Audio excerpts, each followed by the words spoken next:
Thank you so much, everybody, for attending to our webinar today.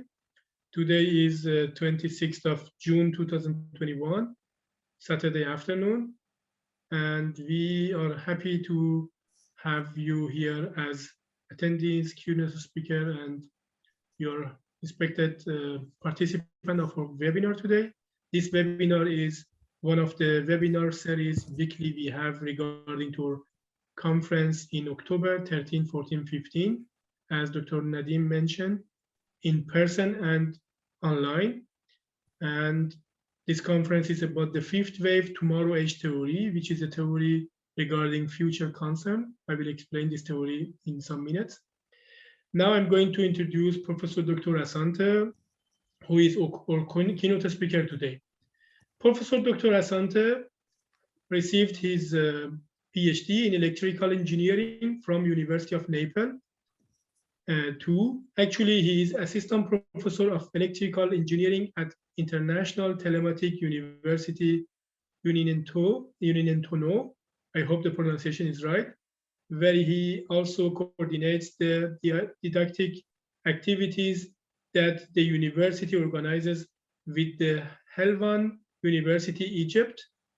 He is also coordinator of the first level master course Energy Management and Economy 4.0 in Energy Sector, Technology and Environment, organized by the International Telematic University Uniontono in Italy, Rome. He participated in the working group of Ministry of Education and University and Research for the definition of the professional figures of higher technical institutes in the area of energy efficiency. I would like to open a parenthesis and add here. I know Professor Dr. Asante that was a great honor for me to be part of a project together in European Commission Erasmus Plus project called Internet of Energy Education Qualification. In this project, we were working together since 2017 to 2020, and because of this project, we had some academic administration relationship together, and that was very interesting for me, and that was a great honor to work with him.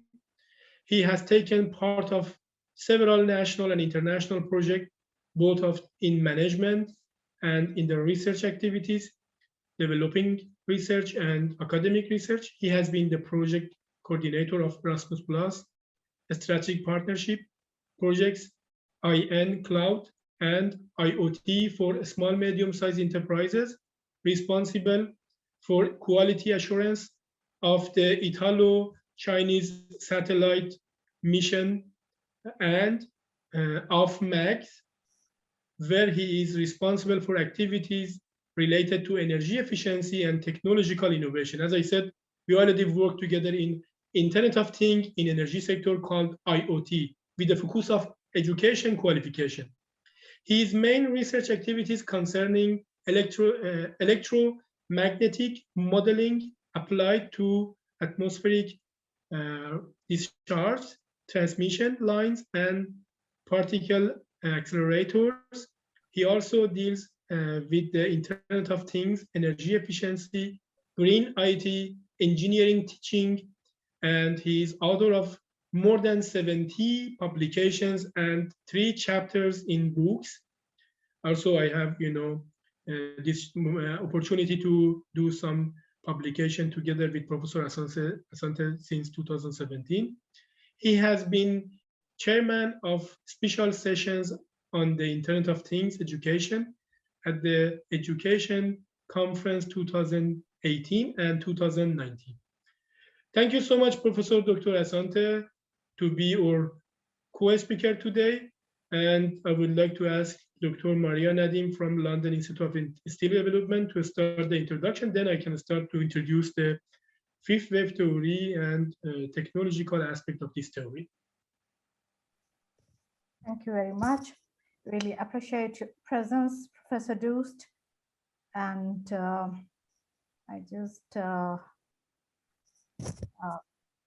I'm just sharing a bit of the information and the introduction about Professor Mohammadin Doost Hamid. He's a professor for international management, sustainability, and obtained his doctorate in business strategy and an honorary doctorate in sustainability businesses with engineering background and 2 honorary professorships in SMEs and technology. Besides writing many publications in journals and events, he is a member of editorial board at many international journals, for example, Science PG, David Publishings, SCIREA, MDPI, SRJ, Dergi Park, CSR, Tadbir, IMI, and GMR. And he has been participating in more than 400 seminars, speeches, and workshops across the globe. Basically, Professor Doost is the theoretician of our upcoming conference. I would like to share the screen at this point. We cannot see your screen, Yeah. Dr. Mehdi. Yeah. Professor Doost is a theoretician of the 5th wave theory for sustainability and development. And this conference will be conducted from 13th to 15th of October in the University of Oxford, UK, as well as over Zoom, live globally. And the theory, basically, that's the key of this conference. That's basically the topic of this conference, has been given by Professor Doost. He has been working on it since 2010. There are many incremental changes and evolution of the theory we can see. Further, Dr. Doost would share the details when he'll take his turn. So first, basically, we'll be having the first international research, applied research international conference on 5th wave theory in October. And our key partners, one of the key partners, FHM University, Germany. In context to this this conference, basically, we are conducting a series of webinars. And there are 7 pillars Professor Doost discussed in his theory, 7 pillars of sustainability. So we can see that in these seminars, there's the first pillar of sustainability, environment, and then we can see politics, economic, technical. Today, we are discussing about this topic. That's the 5th pillar of sustainability, technology, or the technical pillar of sustainability. And definitely in coming week, we are going to have more webinars based on the different pillars of sustainability. For example, this one, the key concept here is social sustainability, and Professor Dr. David Crosser would be the co-speaker along with Professor Dr. Hamid Doost. You can see here the cultural one. There's some more information that's missing here. I would like to share that Professor Herb Wooston from Netherlands would be joining for the sustainability of culture. That would be held on 10th of July. And then here you can see the 7th pillar of sustainability, that's education.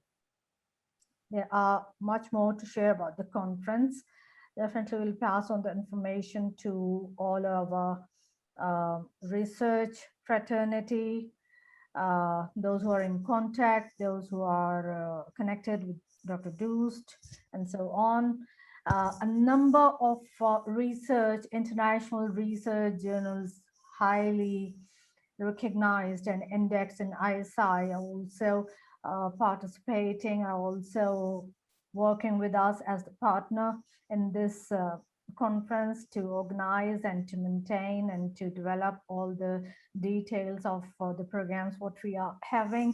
MDPI Switzerland is one of the key publication partner of this conference, and all papers will be published in one of the following journals. But that's not the last nonetheless the least, because we are not only partnering with MDPI, but other than that also there are a number of well-acclaimed Scopus Index journals, those who are approaching us, and definitely will add those journals and their details soon on our website.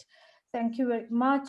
And now I would request Professor Dews to take over the mic and continue with all the details he would like to share about the Fifth Wave Conference, the Fifth Wave theory, and the conference. And later on, we'll be moving on to the topic that's the technological sustainability. Thank you very much, Professor Dews.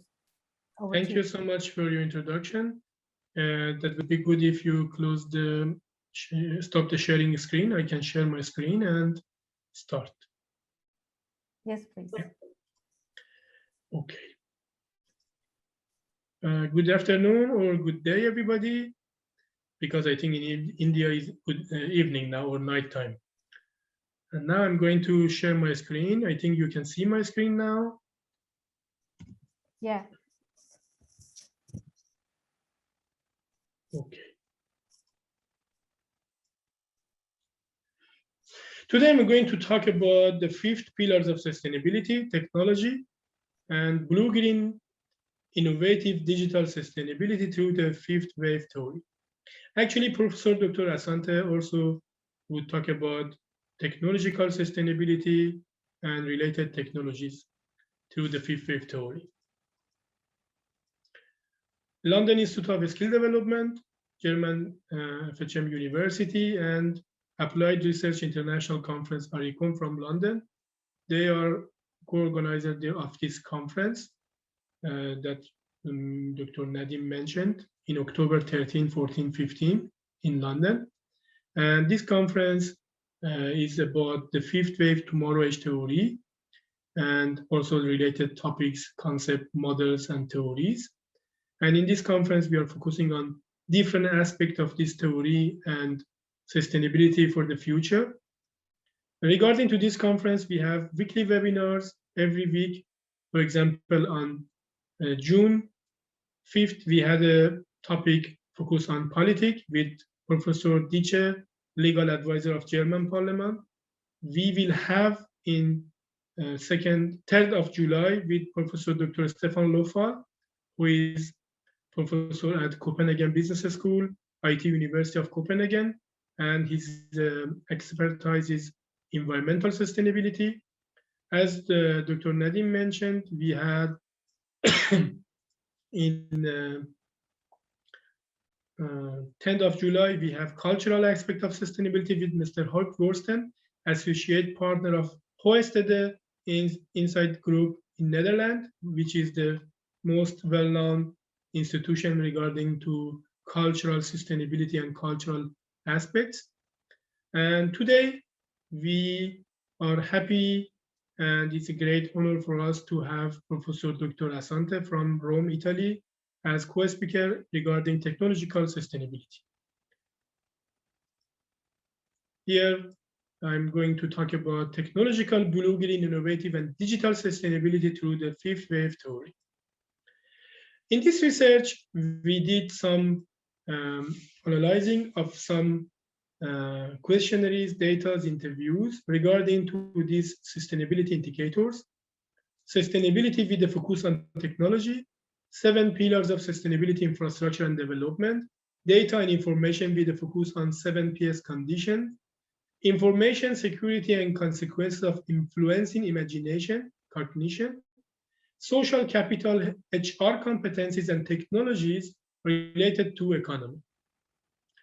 As we know, we are starting the 21st century and there are 3 revolutions shaping our century: digitalization, decarbonization, and decentralization. And in all of these 3 revolutions, you can see the foundation is technology. According to 17 Sustainable Development Goals, which is the biggest social project in United Nations, they had something like 80 questionnaires for more than 7 million people in something like 3 years. And this is one of the biggest social project in the whole world and biggest one in United Nations. In this 17 goals, you can see again, foundation of all of them is also digitalization, and digitalization is also part of technology. For example, today, without this IT infrastructure, without this technology, that was not possible to have this online webinar together. 2030 Agenda of Sustainable Development says we have 3 principles: human rights, cultural rights, sustainability, and equality. And for this, we have 3 plus 1 dimension: social, environment, economy, plus peace. But in my model 7PS, we say we have also the other factors, not just social, economic, and environment. Also, sustainability has another definition: livability plus quality of life. When we have livability, then we can think about which kind of improvement project to do for quality of life. Then technological sustainability is a necessity. According to 7PS model, we have economy, social, environment, politics, culture, education, technique. Then technique is number 7 here, or according to our webinar today, is 5th pillars of sustainability, and we are talking about this factor. In this model, you can see we have 7 factors. Each factor, we score them to 25 points, and then we can calculate them. You can see 2 companies. One company before COVID-19, you can see is blue, and during the COVID is red one. Is before COVID is more sustainable, more harmonized, more bigger, and during the Corona, because of crisis, is not harmonized, smaller, and also low sustainable. For this, we can calculate sustainability with a focus on technology. That's why we make a goal and 3. For these 3, we have some criteria. For example, here in this 3, I made 5 criteria, and for each one, we can make sub-criteria. But these criteria, they are focusing on technological part of sustainability. And then we also focus on livability plus quality of life, and then we can do calculation. Because of lack of time, I cannot go to details how we can do calculation, but of course, in our conference, we will talk about this. Technological sustainability is equal sigma probability of each factor of technology times impact of this factor times ratio or weight of this factor, and then we do normalization, and then we can calculate the technological sustainability. Here you can see if this technological sustainability is in the red part, that means probability and impact is not so high, is low sustainable. If it's in the orange one, technological sustainability is medium, and if we are in the green one, especially in 25, the probability and impact is highest one, is high sustainability. Here you can see the pattern of 7PS model: sustainability identification, sustainability estimation, sustainability analyzing, and then evaluation. All these parts is sustainability assessment, and then we say identify type of sustainability. If not, we can go back for improvement project. If yes, we can do comprehensive sustainable development plan to check are we medium or high sustainability. Then design a sustainable plan, implement sustainable management, operating sustainable development. And then again, we are going to review. Here, because we have 3 factors to calculate technological sustainability, you can see this cube: impact, probability, and ratio. Impact and probability, they are scored from 1 to 5, and ratio is 1 to 10.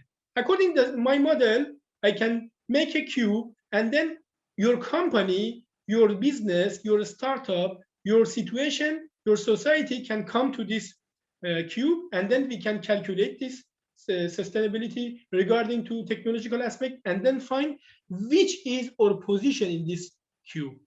And after we find this position, then we can say, okay, is it sustainable? Is it medium sustainable? Is it low sustainable? Do we need to do some improvement project to make the sustainability improve? Here you can see here the low sustainability when probability and impact they are low. Sustainability medium when impact is high, probability low. Sustainability high when probability high, impact low, and when both of them they are high, we say blue-green sustainability. We focus on nature and water resources. Then, according to my model, when sustainability is from 0 to 7 is low sustainable, from 7 to 18, medium, and 18 to 25, high sustainable. The fifth wave theory or tomorrow age theory and related theories model concept, which is invented, introduced, and improved by me since 2010 to 2017. This figure can show you an overview of the fifth wave theory since 70,000 years ago until now. You can see different societies, industries, small, medium-sized enterprises, and now you can see we have started to go to the second business and economic revolution. And then here we have combination of Society 5, which we call it Society 6, the future of Society 5, and future of Industry 4, which we call it Industry 5. And then we have KTB mode, knowledge, technology, and business. To get one or to achieve one aim, make the world a better place for living. What? The fifth wave theory is proceeding of future of Industry 4.0 as a symbol of West and Society 5.0 as a symbol of non-West, which we talk about future, then Industry 5 and Society 6. When we combine them to introduce and support all businesses, especially small, medium-sized enterprises, to forecast, prevent, face today's challenges and tomorrow's crisis. I'm going to publish in my book regarding fifth wave theory, and in one chapter I talk about Corona as super accelerator, which have impacted at level of knowledge, technology, and business, and you can see how much knowledge have important, vital role in this theory. Main topic of the theory is measure the readiness to change for future.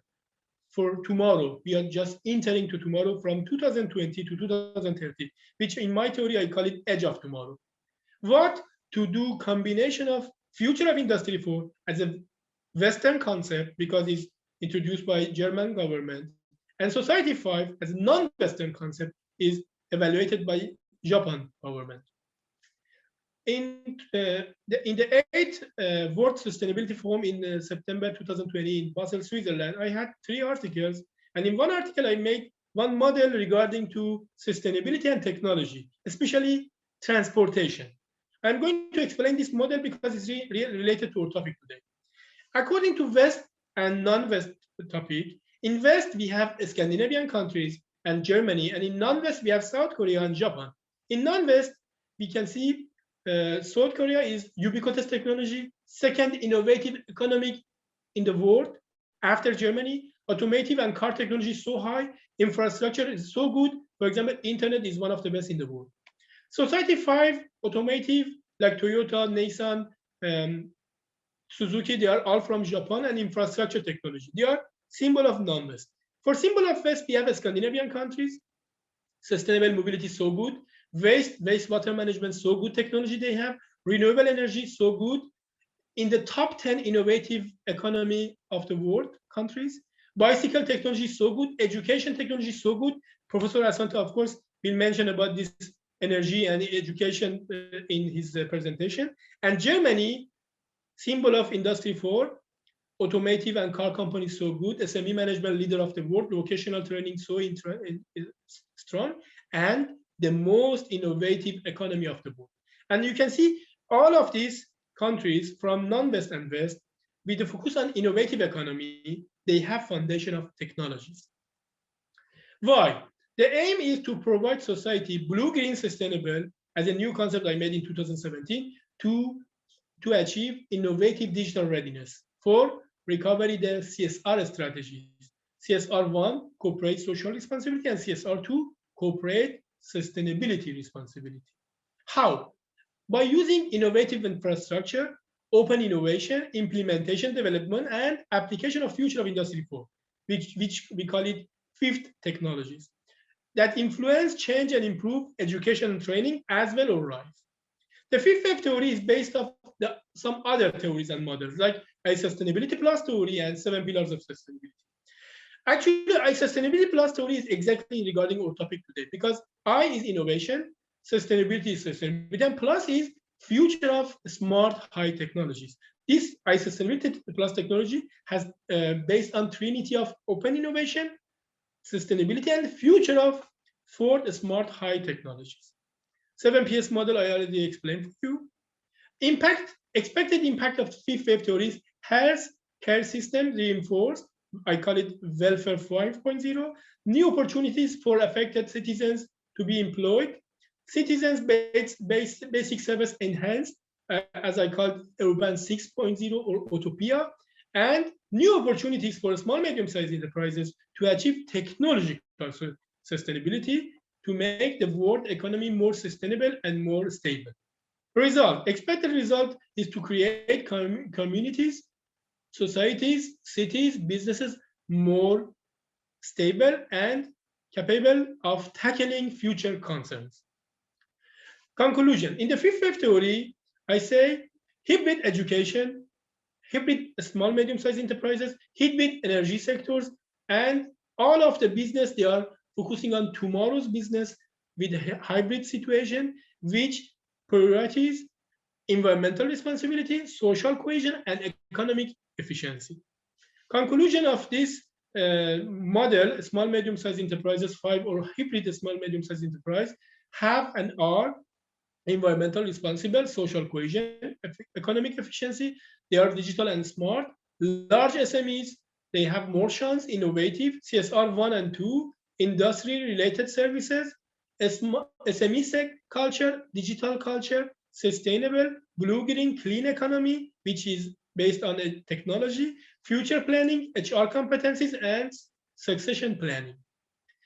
Smart small medium-sized enterprises, they are power of digital sector, and there are different technologies in this model. You can see big data, IoT, Internet of Energy, Internet of Business, Internet of Manufacturing, phonetic, bioinformatics, hyper-performance computing, cloud computing, 5G, ubiquitous, robotics, cybersecurity, artificial intelligence, which is the topic of Professor Asante today, neural network, and etc.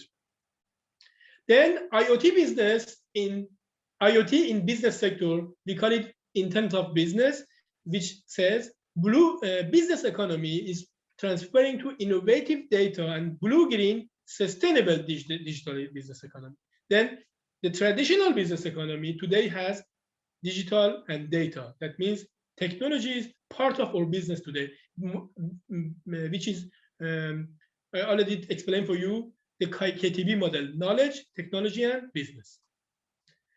For example, Internet of Health. The word social welfare and health economy has changed from a business economy to a data and social welfare and health economy, leading to a new concept called Internet of Health. Sustainability, which focuses on technology as a solution for today's challenges, tomorrow's crisis, from 2020 to 2030 through the fifth wave theory. Mr. Matthias Horks is a futurist in Germany.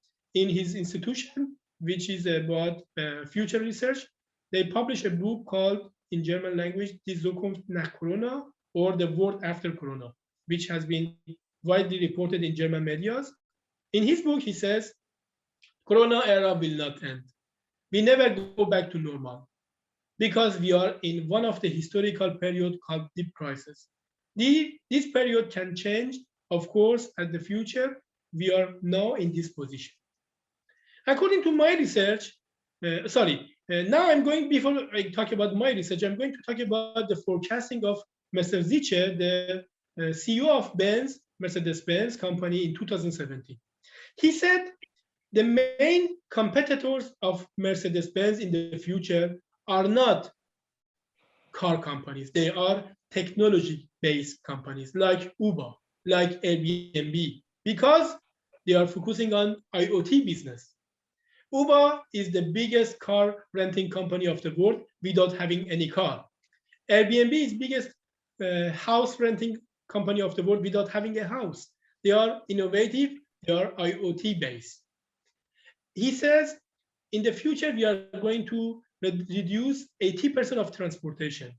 In one hand, this is good for environment. In another hand, the insurance companies, they are going to have a problem because transportation is going to be reduced. Also, artificial intelligence can help us to forecast the situation, and many people, they don't believe to have insurance or paid for insurance.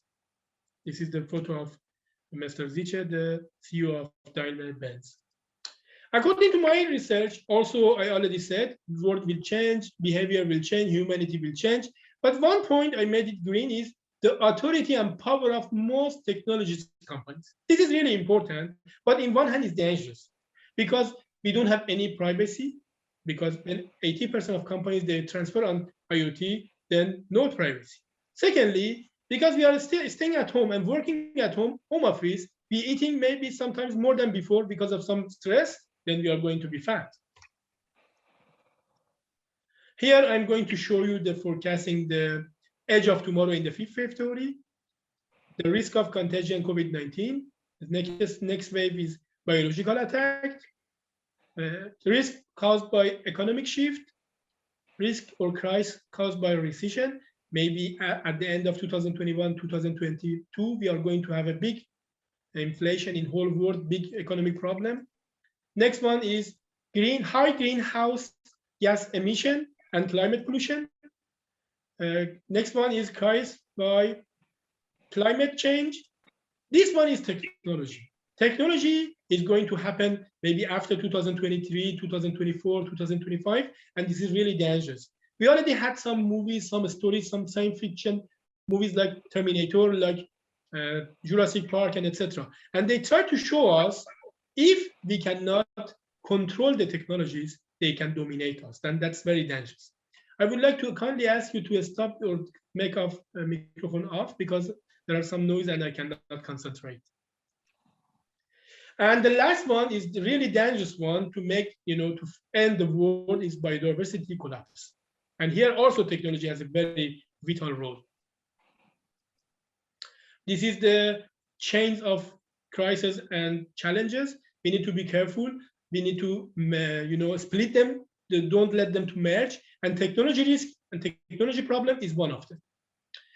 One model we are going to suggest you, because of problem we have at the moment is most of the people, they want to be together. Economic people together, political people together, organizational people together. But we need to combine these networks. Technological network is one of them. If, for example, Professor Asante, one point he's doing, already I introduced him, he's a professor in electrical engineering, but he's doing also research project in management and business. That means he tried to combine this economic network, political network, organizational network, with technical network. And this is the key, secret to get success in this case. UDSR theory says we have a cube with a focus on sustainability, environment, economy, social. Another index is comprehensive strategic plan, project management, infrastructure, value engineering, and impact of this is ubiquitous life, wealth, and sustainability. Then we can find our company in a one cube here in this 27 cubes, and then we can find how we can make which kind of project to improve the situation regarding technological sustainability. IoT, Internet of Things, IoV, Internet of Business, IoE, Internet of Energy, IOM, Internet of Manufacturing, IOH, Internet of Health. They are all IoT in different sectors. For example, ubiquitous, being at the same time in same place. We say ubiquitous is a non-West concept of digitalization in South Korea, real life plus high technology 4 plus virtual reality. I'm showing you some photos of future of this system. You can see in the street one dress, and then with the ubiquitous sensors, you can choose it and then order it and buy it. Or you can go to a restaurant and check the calorie or the fat, the energy, and etc., and then eat the food. Or when you have a date, you can get information regarding that person. Or when you are going to airport or port, you can see that these photos. The left side is the airport in, because ubiquitous cities, we have two in South Korea, Seoul and Songo. And also in the future banking, we are using ubiquitous banking, which is sensitive with the veins, blood, and then this can be, sometimes maybe you saw in the science fiction movies, in the future, they cut the finger to open the code or something like this for the bank, stealing the monies and etc. And in the libraries, you can use the Ubiquitous to have a summary of the books. The supercomputers, they are all based on Ubiquitous. Your cell phone can be a Ubiquitous computer or laptop. In traffic system, they can also be Ubiquitous system. In education, in health sector, you can use. Actually, we had one of these project in IOE, education qualification, and our partners in Italy and Spain, they did that with the special systems for energy sector. Here we had one special issues with Professor Asante together in the field of Internet of Energy, new business scenarios, technologies, and application. And we have already also published an article in this case at IEEE. Skills and qualification for technology. You know, when we talk about technology, something is very important. According to my research, since 2016, we found most of the countries, they have problem regarding to technology. The problem is not really technology. The problem is not really budget. The problem is HR competencies. We don't have enough competencies how to face and how to manage these technologies. For this reason, we need to have some kind of competencies in special businesses, technologies, and infrastructure to provide the required data for these human resources. In this human resource, we need to have some experts to do innovation, implementation, and development to apply these technologies to make the business smart. In the next slide, I'm talking about this because in the future, culture and human competencies could be a very important point for readiness in the fifth wave theory. I'm showing you the result of IOE project. After we had 500 interviews and questionnaires in 5 different European countries, the most answer for the question, where do you see the biggest advantage of IOE or Internet of Energy within your organization? 50% of people said developing new business model. Then you can see the role of technology, Internet of Energy in these companies. The next question was, what kind of innovative Internet of Energy related product or services can develop or utilize with your business? The 47% answer was design of a smart application. And another answer for the question, why don't you use developed IT related solutions or services? They say because of lack of technical skills and competencies. That shows the vital role of technology and competencies in this field. And 5-6% that was security concern. Thank you so much for your attention. Now I would like to ask Professor Dr. Asante to start his presentation. But before this presentation, if you have any question, the respected participant, any discussion, you can ask me now. If not, we can do the presentation from Professor Asante, and then at the end, we can do the discussion and question answers. Thank you so much.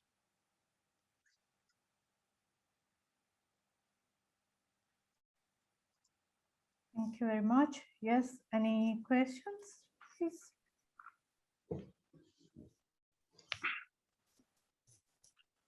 Okay, maybe no question until now. Then I would like to ask Professor Asante to share his PowerPoint and start the presentation.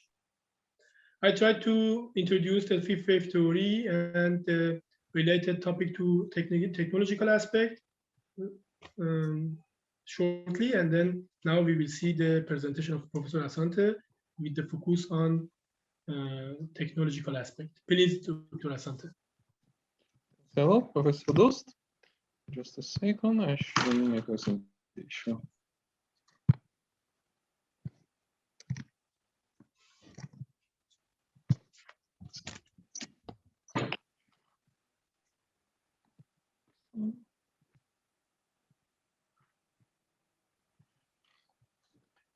Okay, can you see the screen? Yes. Okay, great. Yeah.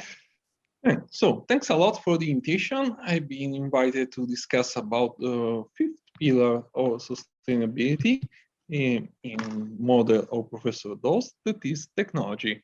And according to my experience, it's quite challenging because discussing about technologies of the future, because nobody has the glass ball, and a lot of people try to guess what will be the successful technologies in the future. This is a very nice, very trendy activity, but with a lot of fails. So before the agenda, I start with a warning. Okay. Beware of prediction on technologies, and so beware of my presentation. Just to make a relevant example, you can consider the 3D TV. About 10 years ago, every expert said that the 3D TV will have been the new business, and big companies like Sony, Samsung, LG invested on 3D TV. 3D TV started to be able on the market. After about 5 years, everybody understood that it was an epic fail. The company started to drop from such a technology. In big companies that I mentioned before, lost hundreds of millions of dollars of investment in such technologies, but they were able to recover because they were big companies. But thousands of startups connected to this technology failed because they were not able to survive to the crisis. So beware of the prediction of technologies, because every technology, so when somebody say, okay, this is the moment of this technology, it's even complex to predict the real future. However, I am making a list of technologies that, according to my experience, my knowledge, are going to become relevant and will be even more relevant in the next future, in the next society. And I briefly introduce them with some comments, some application, and some concerns. Everybody knows in general what is artificial intelligence. Artificial intelligence means the ability to provide a robot with computing qualities similar to the one of human reasoning. So, basically, a machine, a robot, is able to perform complex action and reasoning. The aim of this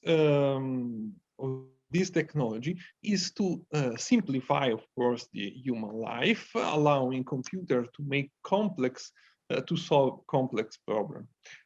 However, as you're probably heard, there are a lot of concern about artificial intelligence. The fact is that with traditional programming, you write a code and machine do exactly what you want. With artificial intelligence, the main difference is that you provide the machine code that allows it to decide what you do.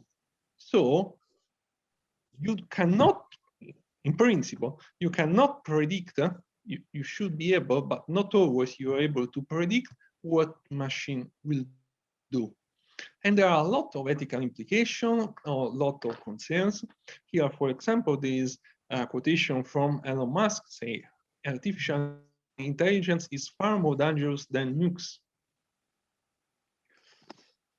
Connected to artificial intelligence, there is machine learning. Machine learning can be considered a branch of artificial intelligence, and it's a variant of traditional programming, allowing machine to work not according to their initial program, but according to the experience they get with the interaction of some problems, or with the training, or with the interaction with the external environment. And there are a lot of mixed application of artificial intelligence and machine learning that are really successful and really helpful in real society. I don't want to list all the possible applications. I just want to make nice example about chess game. Google, of course, as a company specialized in artificial intelligence and deep learning, that is called DeepMind, that in 2017 has released a software called AlphaZero, based on artificial intelligence and reinforced machine learning.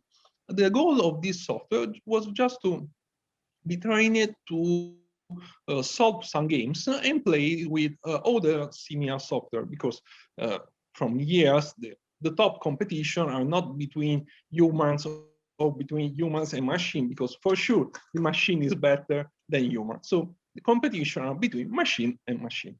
Okay, AlphaZero has played 2 different games, but I consider chess game, and has defeated the previous chess champion.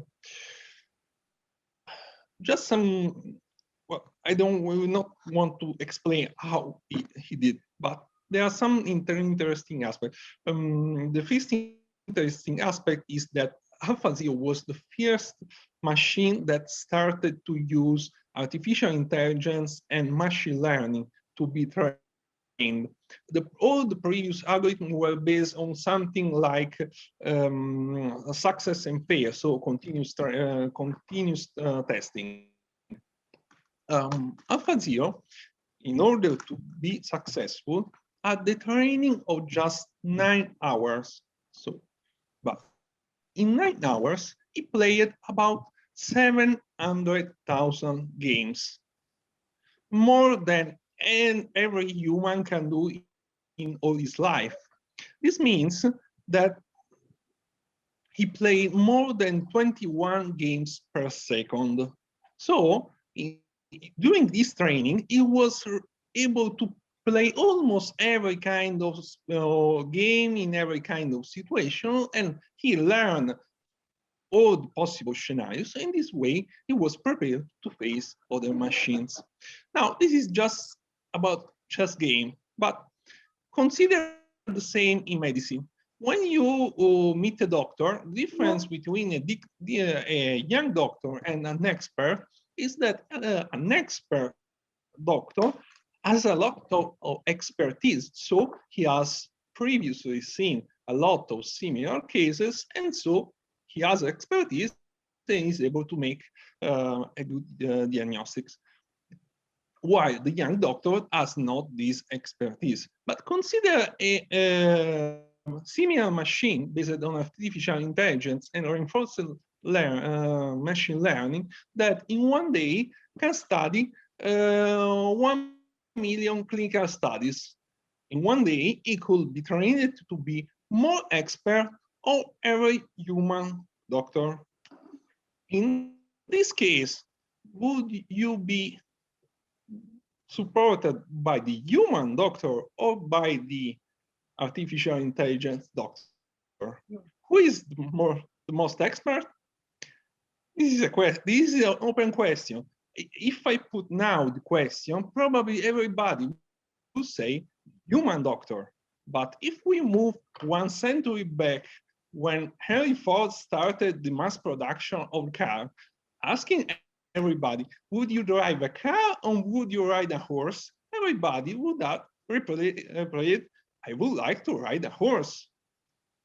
No, today, nobody would like to ride a horse. So I'm not sure about what will happen in the future. However, concern machine learning, artificial intelligence, and prejudice. As I said, there are a lot of concern about machine learning and artificial intelligence. This is just an example. The American judicial system. In the American judicial system, there is a software that is currently used. So in this moment, it's normally used. It is called risk assessment. And it's a tool that allows to calculate the percentage of risk that a person under trial will be able to commit crimes again in the future. So according to the answer of this software, you can increase or decrease depending for the person. Okay. And in principle, this might be correct because maybe the judge has not the same skill of the software. So if the software is more performant, the human person is more reliable. Well, there was an analysis on 2013 or 14 about 7,000 arrested. Well, only 20% of those identified as potential repeat offenders actually committed further crimes. So in 80% of cases, the software failed. But, this is more relevant, Black youths are accused of future criminals with twice the error rate of whites. So this means that even the software has some prejudice, some bias, and makes some more mistakes. This introduces, of course, an ethical concern, because on one side, if a human has a bias is in question. If a software has a bias, it's very strange. But you have to consider that even the software has been done by a human, and above all, has been trained on a set of data provided by human according to their experience. Another example, a relevant example, is a software based on artificial intelligence for the selection of future employees. Well, similar software have been developed. Several software have been developed. After some studies, it has been seen that most of this software has a bias because prefer to hire men that with respect than women. Why? Because they have been trained on set of data where most of people were men, and so he get the prejudice in such a way that men had to be hired but more than women. However, about this topic, I would like to say that, okay, we see that machine may have biases, may have prejudice, but also humans have. And in order to change the behavior of a machine, you have to just change some lines of code. In order to change the prejudice of people, in some cases, you need hundreds of years. So I agree that there are a lot of concerns and a lot of risk about artificial intelligence, but we don't have to imagine that artificial intelligence is perfect. The question is if artificial intelligence may be better than human. Self-driving car is based on artificial intelligence. Somebody say, okay, self-driving car had some deadly accident. Yes, but there are deadly accidents in cars driven by humans every day. The goal is to have less accident. Of course, everybody would like to have zero accident, but if you just reduce with self-driving car by 90% the deadly accident, it's anyway a great improvement. Internet of Things, for sure, will be one of the technologies of the future. Internet of Things, as also Professor Dos said in his presentation, means that all the traditional objects that are things acquire intelligence. That means that hardware and software that allow them to communicate, interact, and in some case take autonomous decisions. And there is a widespread of this technology worldwide. Here, also in this case, the analysts try to make prediction about number of IoT devices in the future. Here there is quite popular statistics saying that expecting in 2030, 25 million of devices, of IoT devices worldwide. Okay, but there are other statistics saying 30 million devices, other 50 million devices. I don't want to focus on 2030, but on 2019, because in 2019 we had it is not a prediction, 7 billion connected devices. So in 2019, the number of IoT devices have surpassed the world population. There are more IoT devices in the world than humans. This is a fact. And the growing rate of IoT devices is much higher. So the question is, okay, here on the right, you can see, on the left, you can see a long list of applications that covers almost everything from wearables, health, traffic monitoring, agriculture, smart grid, smart home. One of my students is now working on IoT application for marketing. Imagine a large space like an airport, like a station with a lot of people, provided with IoT devices. And by the way, this is an IoT device. Okay. And so you have the possibility to catch the habits of each user. And then you can control the marketing inside the port, inside the station, inside the airport, according to the kind of people that is moving in this moment. So it's a marketing that adapted to, if people interested to technology are in a specific area of the airport, you change on the screen the marketing and you show advertising related to technology. Then there is another group in another area about fashion, and in another area of the airport, you show advertising about fashion, and so on. Is it sustainable? We don't know. Experts say yes, but on one side, we see an increasing number of devices, and the growth rate is almost constant. So there isn't we are reached a flat trend. Is always growing. So where we are going, we don't know. And I will say, as we will say later, there are a lot of problems connected to these devices. Problems connected to the consumption of energy. Okay, the consumption of energy is usually low, but it is multiplied for billions of devices. There are problems related to privacy of data, because all these devices share personal data.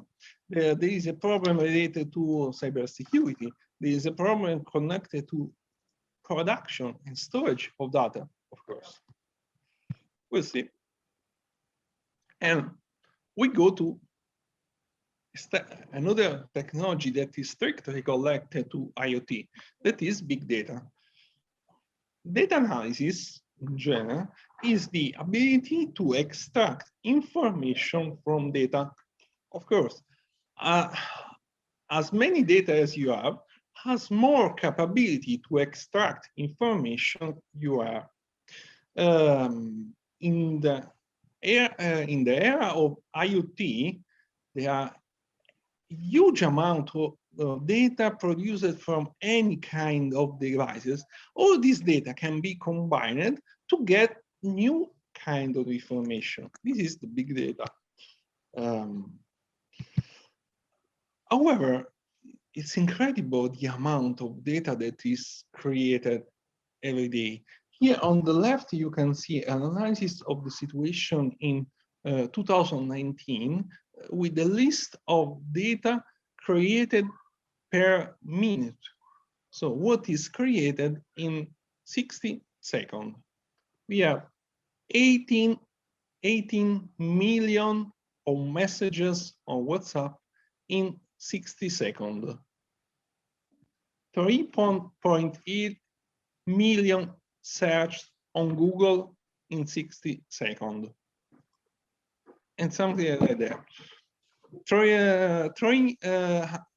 About 400,000 download of app. 4.5 million video views on YouTube. So we produce a huge amount of data. Even if when you see a video, you produce information.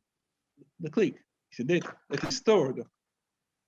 And YouTube use this info, the fact that you watch that video to make some big data analysis and to offer you some specific video instead of another, and so on. So even in this case, there is a wide range of application, from healthcare to travel, from e-commerce to media, from retail to finance, even in education. There are very interesting application of big data. And for example, through big data, you can analyze and predict the behavior of a classroom, and make a prediction of the performance of a group of students or a specific student, saying in advance, you are good students or you are bad students, you have to change your way of study, otherwise you will fail. So all the big data analysis generally aims to at least explain some situation according to the analysis of data, and where possible, to make prediction, to take decision in advance that events will happen. So for sure is a technology supporting sustainability, supporting the SMEs, because a technology that aims to optimize decision. But there is the concern of a large amount of data that, of course, is not connected to the big data technology itself, but it is connected to the society, our society that based on internet and producing that. Digital twins is a very, very interesting trend that is used less than the technologies I explained before, but will be for sure a success in the future. Digital twins means to make the digital reproduction of any kind of asset that can be an industrial plant, a car, a building, a city, everything. So in the same time, you have the physical object and the digital object. So they are the digital twins. In this way, you can make a continuous exchange of data from the real world to the simulated world. And then, for example, you can make a constant monitoring of the performance of the real world. You can make fault prevention. You can develop new opportunities, new business models. And through simulation, you can investigate and make investigation to understand how the real model is going to evolve and how can evolve. Here there are some pictures that can make an idea of what I'm saying. So on one side you have the real object, the digital object, through sensor and through machines, they communicate, exchange data, and so at the same time analyzing the real and the digital object, you have a better understanding and a better control of your system. Blockchain. Also, blockchain will be for sure a technology of the future. Also about blockchain, there are several issues and several concerns. But blockchain, in principle, is a particular kind of data structure. So, in particular, it's a shared and immutable data structure. So, it's a way to exchange information in a more trusted way. This is important because, of course, this is several kind of application. And it can be applied whenever you have to share and store data in a trusted way. Unfortunately, blockchain developed at first with cryptocurrency, because when you have to manage cryptocurrency, you have to store information about the customers and about their budget.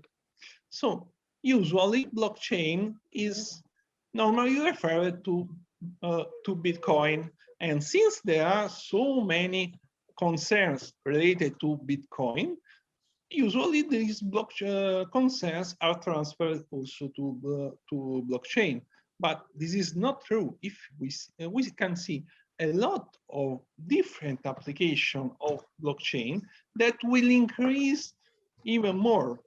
You can use, for example, for election ballot online. Here, now there is a problem of how to transfer election ballot from physical to a digital way. Blockchain is the solution because it's a trusted way to work on immutable database. So when you make a vote, use a blockchain technology to certify this operation, you are sure that this cannot be altered. Carrefour has started in all Europe to use blockchain to certify the quality of this product. This means that when you buy, for example, some meat that is certified with blockchain by Carrefour, you know all the history from the early production until to the product that arrives in the supermarket. And this is trusted because every information that is added to the database through the blockchain cannot be altered. So you are getting more trusted information. Blockchain for education is a way to exchange data about students, about employees, about teachers in a trusted way. If a student wants to move from one university to another university and provides its a certification with blockchain, the receiving university knows that the certification is trusted, and so on. The main concern, the real concern about blockchain is about the use of energy, because the normal blockchain used by Bitcoin consumes a lot of electricity for the so-called proof of work.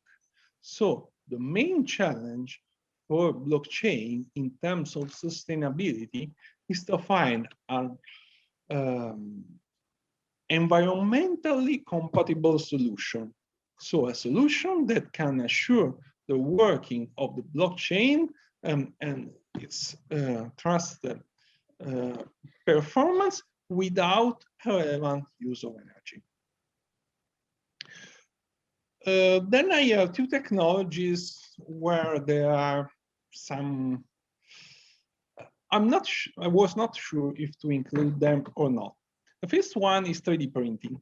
3D printing is a technology discussed by about 10 years. It's older, but in the last 10 years, a lot of people say, okay, this is the year that 3D printing will be the technology of the year.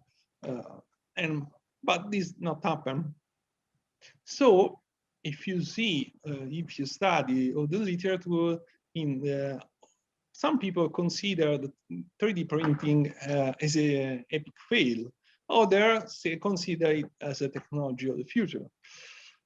We don't know. The fact is that we have heard in several cases about 3D printing. 3D printing is basically technology that allows to create objects with additive manufacturing. The traditional manufacturing is subtractive.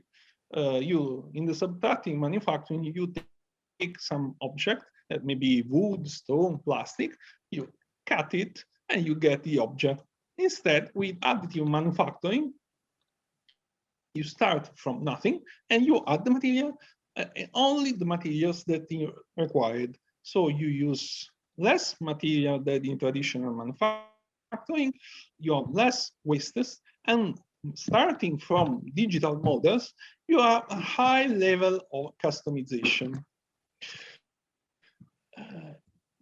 Even if few people believe that there was a real use or there is a real practical use of this application, we see instead a lot of increasing application of 3D printing. 2 years ago, 2 days ago, Volkswagen Group declared that they are starting to use 3D printing to produce some parts of their cars. Some years ago, Airbus declared that they have started to use 3D printing to realize some parts of their aircrafts. 3D printing of buildings, like you can see in the picture, is something real. Just at the experimental stage, but there are some real examples. 3D printing of prostheses for human body is a reality. So we don't know how this technology will evolve, but instead, at least we can say it's promising. Another technology with concerns is augmented reality. Augmented reality is a technology that allows people to have an enriched perception of reality through the use of specific sensors. So through sensor, you can get more information there that the senses can give you through the interaction with the software and so with sensor and so getting additional information. In this picture, you can see some concrete examples. For example, IKEA realized a tool for augmented reality. If you want to buy some furniture for your house, you can select it on the catalog, just put your tablet with camera where you want to place the object, and the software shows you the furniture in the place you want, giving you the idea of how the house will be in presence of the object. So you have in advance the perception of how it will be, and this support for the decision of buying it. Or, for example, for in a touristic as a support for tourism, you can use an augmented reality app. When you use your camera and just moving in the city, you have a lot of additional information related to services, related to books, related to the places you're visiting, related to the transport, related to shops, and so on. Another example of augmented reality is in the industrial sector for the control of machines, for manufacturing, because since now modern robots, modern machines are equipped with several sensors that allow to generate a huge amount of information, instead of controlling them from a computer, it's much more useful, practical to go in the factory and with the tablet, with the visor, control these parameters. The main concern about augmented reality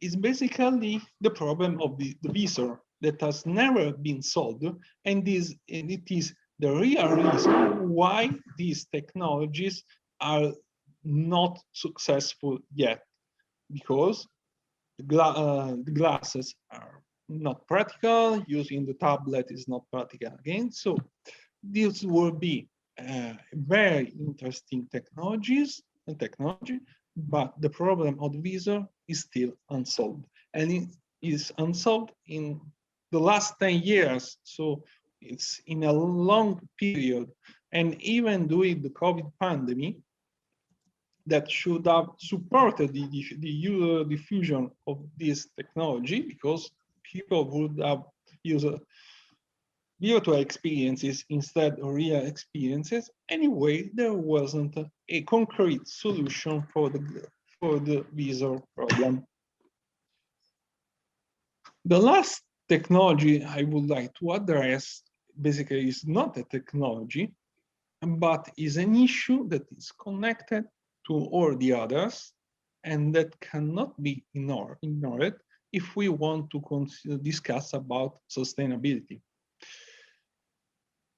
Cybersecurity. Cybersecurity is nowadays the main problem of companies, and is going to be even bigger with the digital transformation. A traditional company that had all this production not connected to internet had no information, had no cybersecurity problem. Shifting everything in the web, shifting everything from a traditional to a digital production, everything is on the web.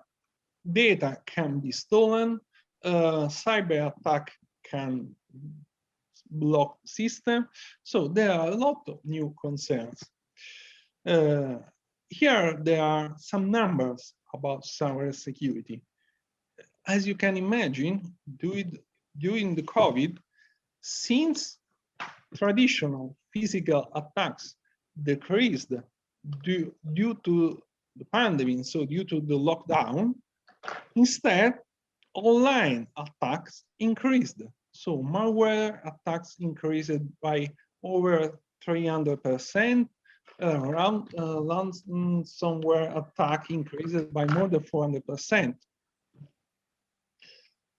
Cybercrime costs organization $2.9 million every minute.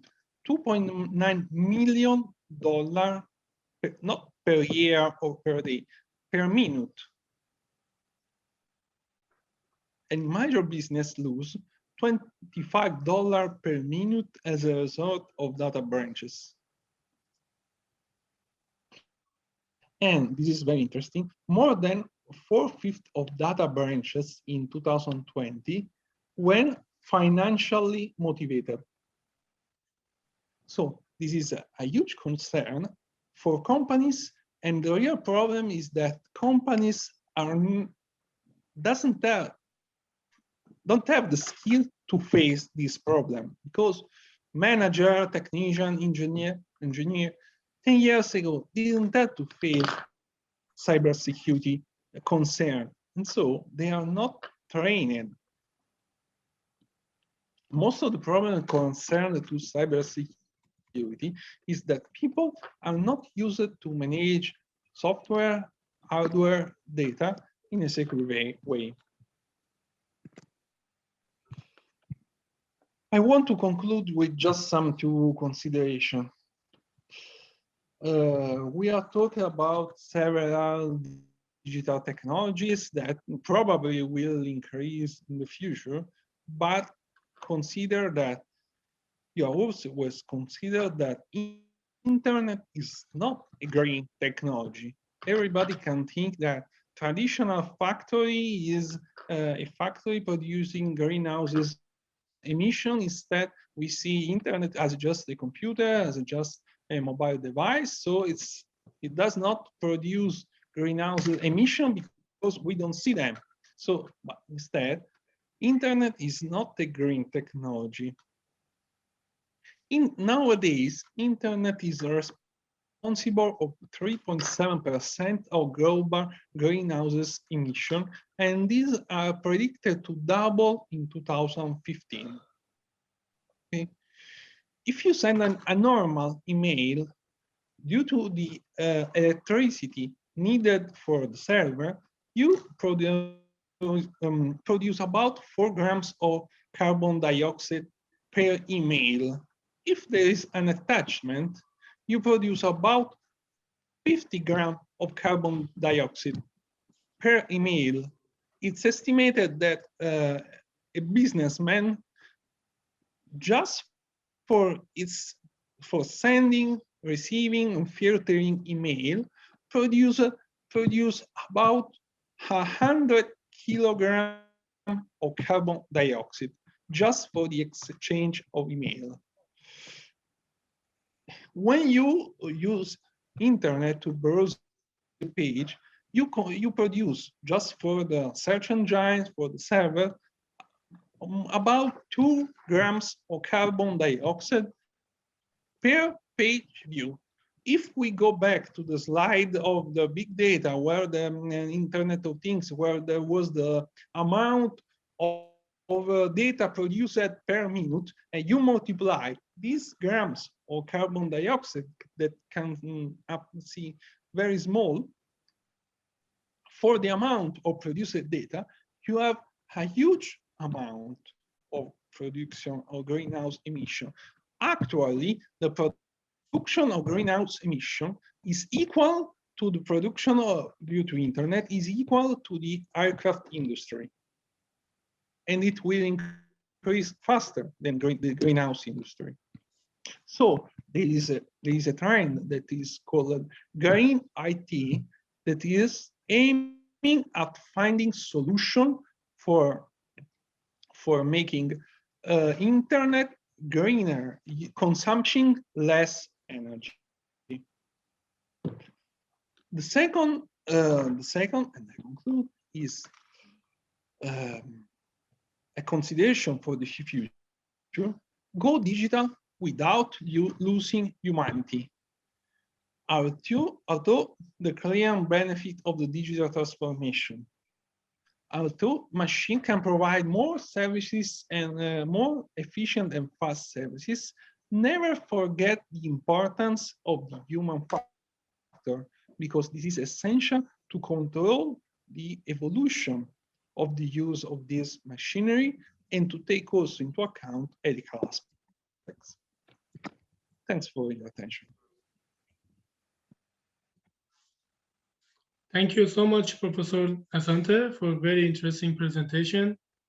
And now I have many questions, but I want to ask Dr. Maria Nadim to start, because he can also coordinate the time and the other points, administrative points. That's why, please, Thank you very Dr. much. Nadim. Thank you very much. We are really happy that we got Professor Asante with us today, and it was really a wonderful presentation and quite a knowledge-filled session we had. Any question from any of the participants here? I have one question, a very basic one and a broader one also, but if any of the participants got any question, I would appreciate to put your question forward first. Okay. Professor Asante, can you please just move to the previous slide, the second last one? Yeah, you have given a solution, sort of solution, but there are many deeper aspects, and there are many things which need to be proposed or discovered or need to be identified. And you say that go digital without losing humanity. Definitely, you have mentioned a lot in this regard also. But if you want to put all of it in a nutshell, how would you suggest it?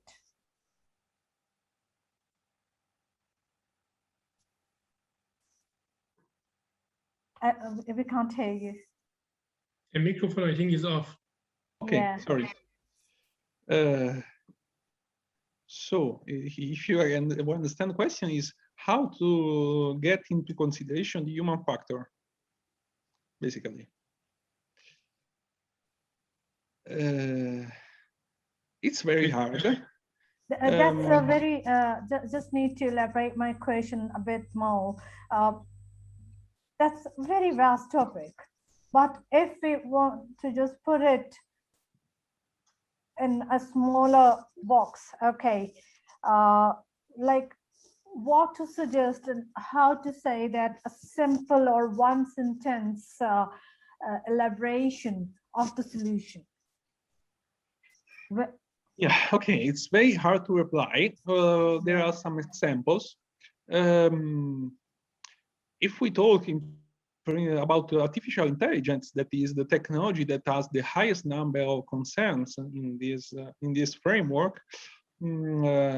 Stephen Hawking had several concerns about artificial intelligence, and according to his vision, the answer to take artificial intelligence under control was investment in human research.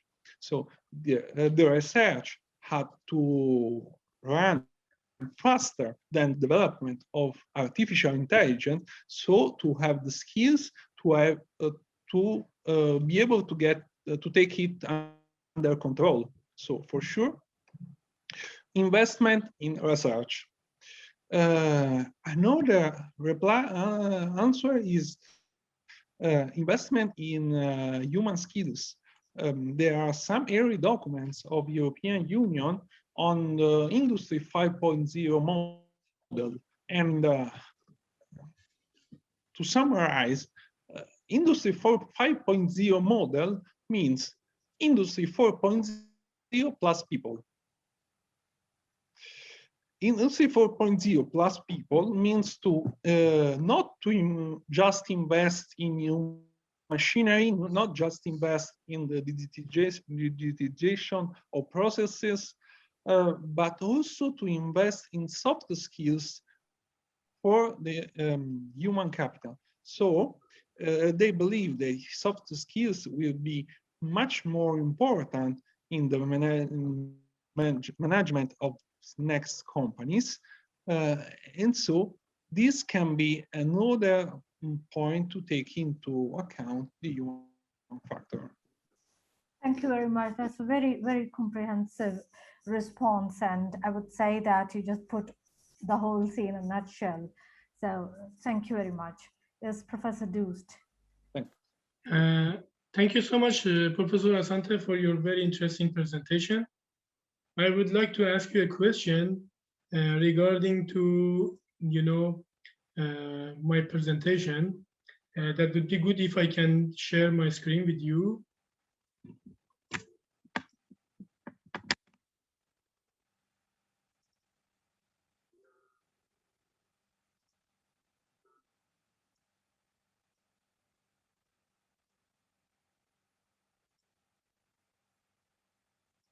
Okay, you should be able to share it. Okay, wait a moment, please.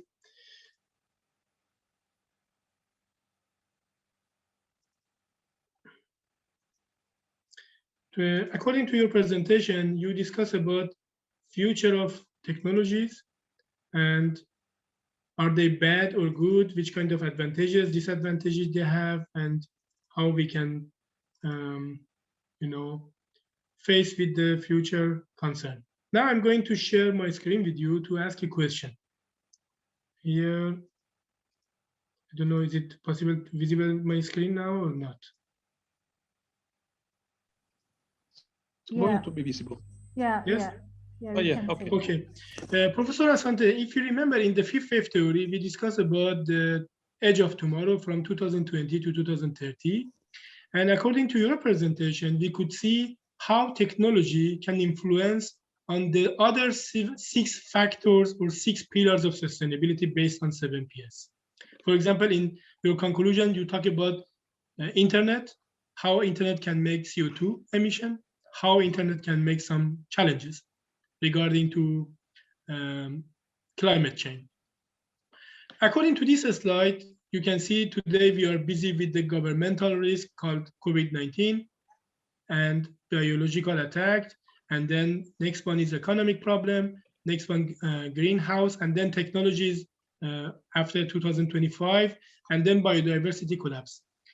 Technology can have also a positive role to help us to solve this kind of challenges, to make the world a better place for living, but also can be dangerous to, destroy the situation for the future.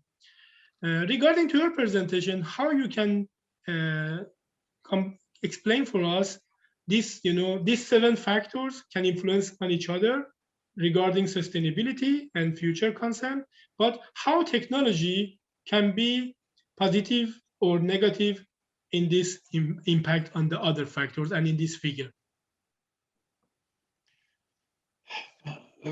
Basically, there is no answer. I mean, I cannot imagine that any technology that has only good or bad aspects. Every technology has some advantages, but also some risks if it's not taken under control. Just the example of nukes, or even in medicine. I mean, any technology. The fact is not the technology itself, is how the technology is used and how it's taken under control. So technology in such a way is just a service that can allow you to improve the quality of life or decrease if used in a bad way. But the central aspect, again, is the human factor. I mean, the human is the one that takes decision, and so can use it in a successful or unsuccessful way. Then, according to this answer, that means education, training, and especially competencies of human resource can have a vital role for technologies because they can control them to not be out of control, also not dominate our situation and our future. Yes, of course. The first requirement to take under control some technology is the knowledge. So if you have knowledge, you can control. And if you remember, according to our Erasmus Plus project, IOE education qualification, after 500 interviews, questionnaires in these 5 European countries, also we got this result. One of the most important point is lack of HR competencies in this kind of technologies. The problem was not having technologies. The problem was not having budget. The problem was competencies. Yes, of course. Because companies that want to keep their competitiveness must be updated. In order to be updated, they have to follow the technological trends, usually. But in order to follow the technological trends, first of all, they need to have knowledge in order to understand what to do. Otherwise, if they make just investment without knowledge, most of cases it's just a waste of money that companies, especially in period like this one, cannot do. So in period of crisis, companies must know where and how to invest money, and so competencies is the first aspect. And the last point, Professor Asante, you mentioned, for example, internet is not green technology. And you explained each email attachment, how can make some CO2 emission. My another question is, how about privacy? How about data security, data privacy? Because internet is also, something can share all of our data in whole world. That means we don't have any privacy when we have cell phone, computer at home, and even they are off, everything is there. I can give an example.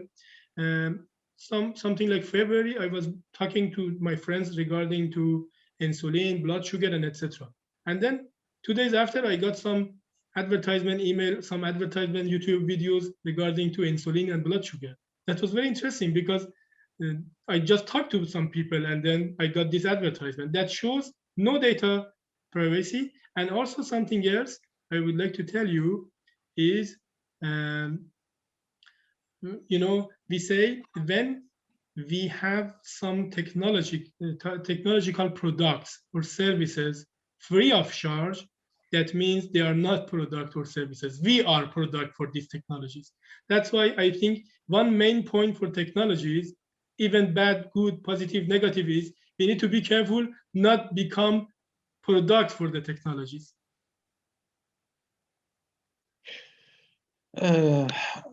I saw sometimes ago a nice picture it said, Google is hiring. We don't need your curriculum. We already have all your data. Yeah. So nowadays, it's very hard to keep privacy, but it also depends if people really want to keep privacy or not, and what is the real price of privacy. During COVID, the Italian government set up a first initiative creating an app where you were able to say in an anonymous way, so with a very high privacy protection level, if you get COVID or not, and the system in an anonymous way informed people close to you, saying, okay, you were close to a people that got COVID. It was a way to alert other people. Most of Italian people did not want to use this software that had a high privacy protection level, that because everything was anonymous, because they had privacy concern. We don't want to give our data. We don't want to be controlled. So nobody installed it. It was a fail. Some months after that, the Italian government set up another app to sustain people with crisis, saying, okay, if you use payment with credit card or bancomat, for a certain amount, we give you a refund. Was an idea to incentivize the use of electronic payment. In the second app, you have to include your credit card, your bancomat, your personal bank account, all this information. Almost everybody used it because you get money for that. So the question is, what is the price of the personal privacy? In the first app, you didn't get money, but everything was anonymous. Everybody said, oh, I'm scared about privacy. In the second app, you have to provide all your financial data, but you get something back. You get a refund of your expenses. Everything uses that. So even when people say, okay, I'm scared about privacy, it's a general word. Then we have to see in detail what it really means. You know, Professor Asante, my grandmother always told us the free of charge cheese you can just find or only find in mousetrap. Yeah. Thank you so much for your description and answers my questions. Thanks to you. Thanks for the invitation. Dr. Nadim, I think the time is almost 2 hours. We set up these webinars for 1 hour, but the topic was so nice and so interesting. That's why we could not stop it and we have to continue. That was so nice. Thank you so much, Dr. Nadim. Yes, and thank you very for much. all respected participants. Thank you very much to all the participants also. And I would like to share one thing that's just my viewpoint, since I asked a question about the human factor. Can you hear me? Yes. Okay, because it was all gone black, so I thought that whether you can see or hear me or not. Okay, so just concluding this session today, indeed that was quite an interesting one, and we didn't feel that 2 hours have gone, but still we feel thirst to know more about it. But definitely we'll continue this discussion, and especially the question what I asked, and Dr. Professor Sant mentioned the human factor and the significance of recognizing the skills and putting more focus and investing more and paying more heed on soft skills and human factor. I think we'll continue this discussion when we'll be discussing about the society and culture in our 2 upcoming webinars on 1st and 3rd of July. So that would be quite well connected, and we'll raise it, or we'll connect it from technology to culture, and from that human factor, significance of human factor, and how to make the world a better place to live. That's basically the whole idea behind this theory and the conference we are going to conduct. It's not about just Europe, it's not about Asia, it's not about any specific part of the world, but it's all about the world. It's all about across the globe. And definitely there are different ground realities existing, and different challenges in different parts of the world. But definitely we are trying to discuss it from all aspects and from all across the globe. Thank you very much. That was just my idea that will continue this sort of discussion and link this technology part with society and culture in our upcoming sessions on 1st and 3rd of July. Thank you. Thanks a lot. Thank you. Thank you so Professor much, Sante. everybody. Thank you so much. Thank you, Professor Doost, and all the participants here. I can see, yes, Sutanu is here, Professor Kumar Singh is here, Afroz Svedka is here, and a few more, those who have left now. Thank you very much, and hope to see you on 1st of July, the same time as 2 p.m. GMT, so you can match your local time accordingly. Thank you. Have a nice weekend. Take care. Have a nice weekend. Bye-bye. Thank you.